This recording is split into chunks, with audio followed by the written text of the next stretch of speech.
Hey guys, InternetMexican here from TikTok. Today I have a whole new Mexican history video. This time the video takes place during the Mexican-American War. Specifically, it's just sort of a condensed version of what happened at Chapultepec, and we're going to be talking about these 6 kids in Mexican history known as Los Niños Héroes.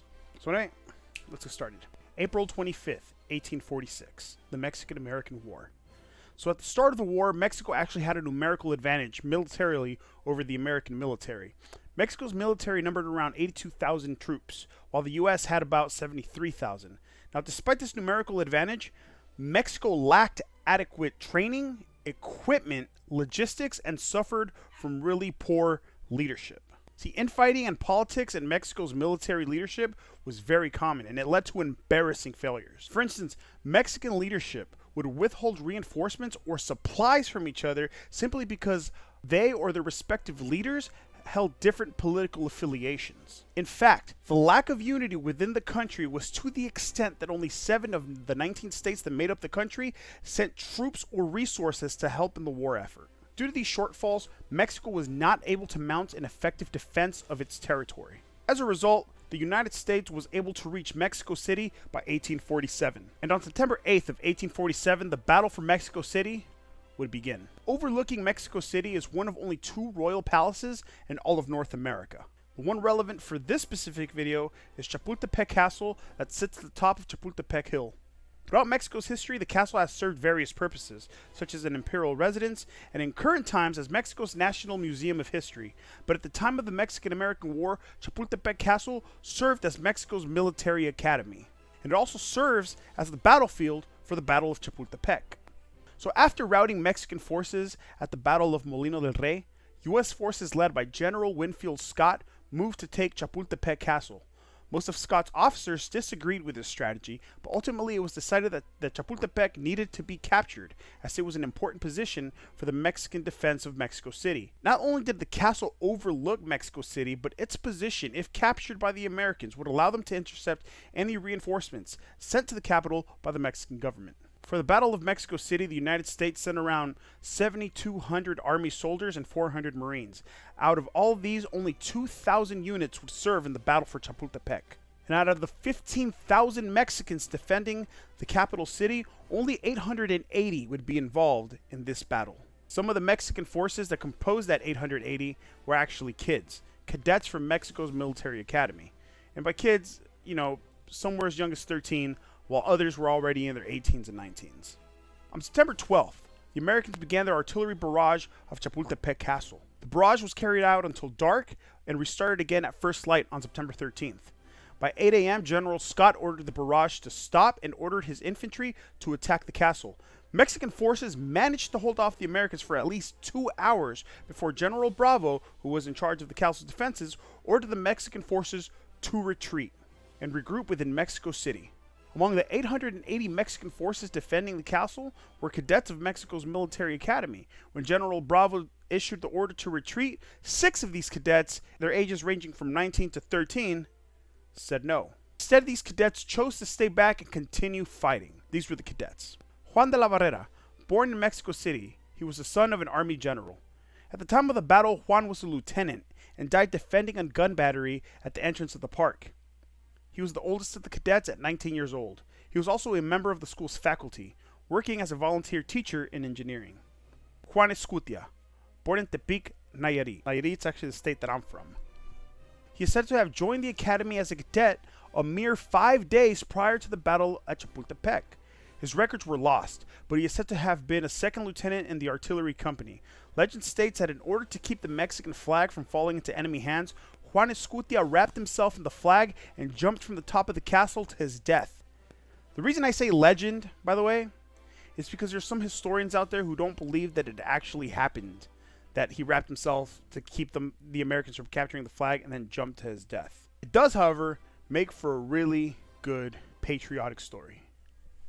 Francisco Marquez, born in Guadalajara, Jalisco. Francisco was the youngest of the cadets at only 13 years of age.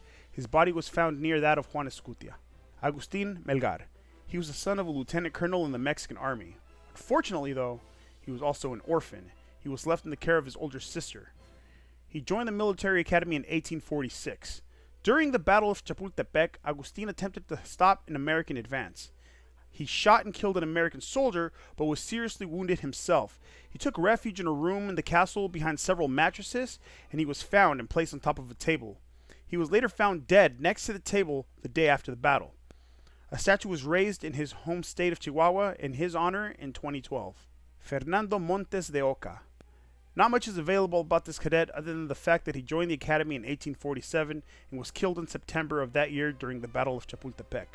Vicente Suarez. Born in Puebla, he was a son of a cavalry officer and served as an officer cadet.